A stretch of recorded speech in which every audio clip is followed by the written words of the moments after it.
Hey, what's good everybody? Welcome to the channel. My name is Alckemy. Today we have a very important public service announcement which is going to walk you through how to set up an Oxi One with external gear from Bitwig. So we're not using a TRS cable for this. Everything is going through the DAW, as you can see. And what I'm going to do is teach you all how to get everything working together, because this can do some really cool stuff. And I haven't been able to figure it out with all of my research up until now. And I've had the Oxi One for like 3 years, and I've had a Digi device for almost the same amount of time.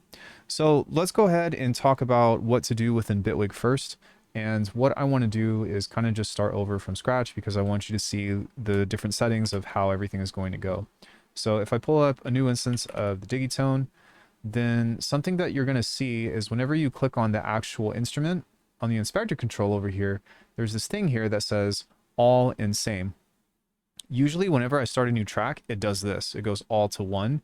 And this is the number one thing that you need to make sure that is kind of working in the way that thank you for the follow, is working in the way that you need to. Because if this is set to same, then that means that whatever channels you're firing off from the Oxi One here is going to go to the appropriate channels that are divided in between.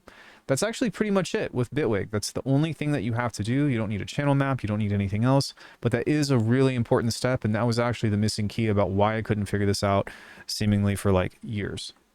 We have more to do though. So the next thing that I'm going to set up is I want to make sure that you all can see what I'm doing with the camera. So we are just going to zoom in very quickly here.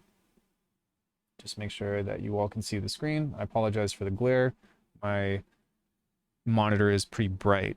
So the next thing that we have here is, there we go, going into the setup, because right now all this stuff is going into an individual channel, and that's actually a very easy thing to do. But all you have to do is go to channels here, and let me adjust this again. I apologize, trying not to make you all motion sick, but I want to make sure that you can see what we got going on here. And once you get to this, again, let me back up. You need to go to settings, then you need to go to channels. And within this here, you will see that there is channel 1 that goes to channel 1, channel 2 to channel 2. Whenever you pull up a fresh project, it's going to go all the way up to 8, but once you get here, these are going to be off. So they're just going to be something like this, where it says off.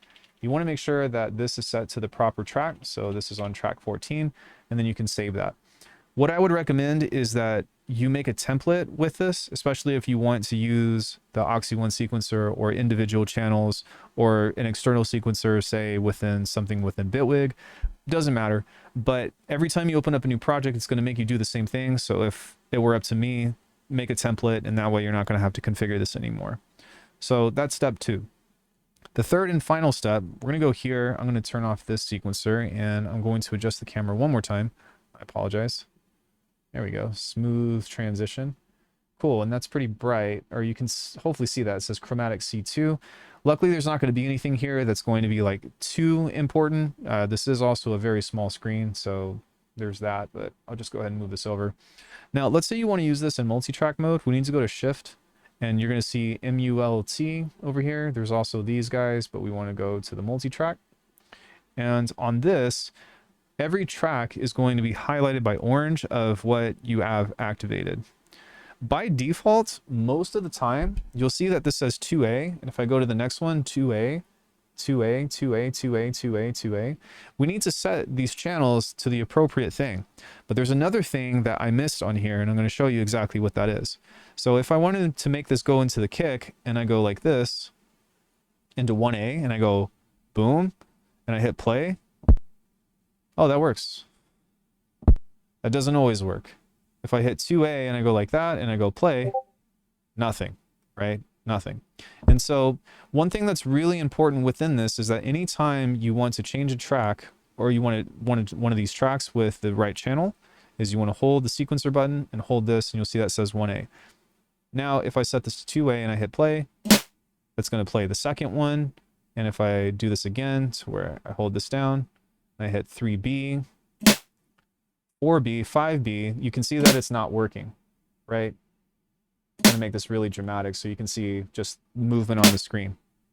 The thing that is really important with this is that you need to hit confirm in order for this to change the encoder to what you want it to. Otherwise, it's not going to work. And so now that we have that, if I wanted to change this to 2A, then that's where it's supposed to be. For this one, you can go here, go 3A, confirm. This one, 4A, confirm. 5A, 6A, 7A, and 8, right? And if we need another sequencer, then we can go here, hit this. We can go instead of chord to multi-track. And now with this, we'll just pick up where we left off. So now this will be 9A, confirm. Remember, you have to hit that confirm button. 10, 11, 12, 13, 14, 15, and 60. And so now whenever we play this, we actually have 32 tracks divided in between here, which between 4 sequencers, you actually have like what, 64 tracks, which is freaking insane. But now that we have that, we can start to cook. You can see that this is active. We want this to be active over here. This will also be indicated by the orange light. There we go. Everything is in there. And so now I can set up something very simple to where I can go something like this. Boom, boom, boom. Those are my snares.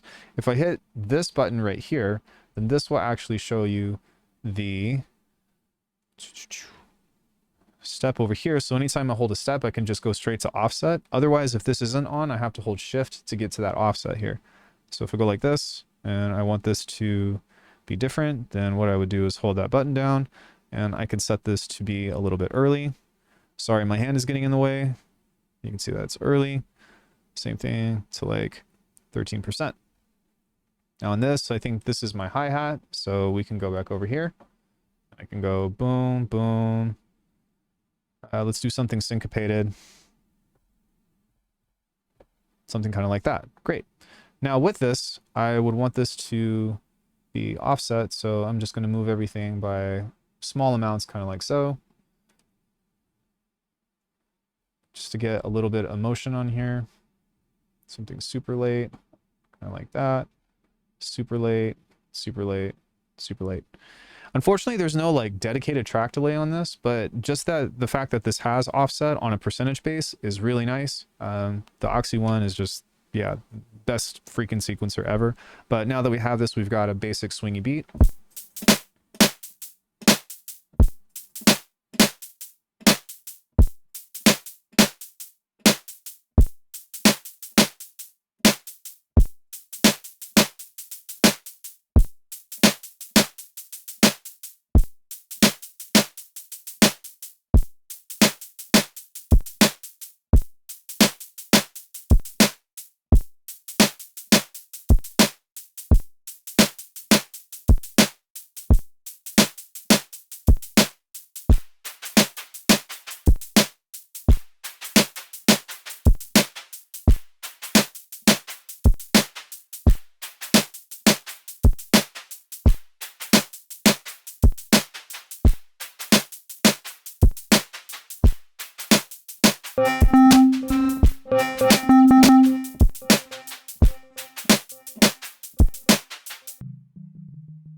There we go. So with that, that's how we can sketch a super quick beat. I actually don't know what happened right there. The Oxi One just kind of took a dump and changed this to whatever was going on. Oh, that was on 16. But yeah, so with that, you can kind of switch all this stuff in and out the way that you need it to be, and you can kind of create your tracks based off of this, and it works out great. So yeah, if this was helpful, then please do me a favor and like the video, because this was a personal struggle of mine that took me forever to figure out. But hopefully that was helpful, and this is a quick way that you can get this up and going if you like to sequence beats like this. And yeah, be sure to subscribe. I'll see you all in the next one.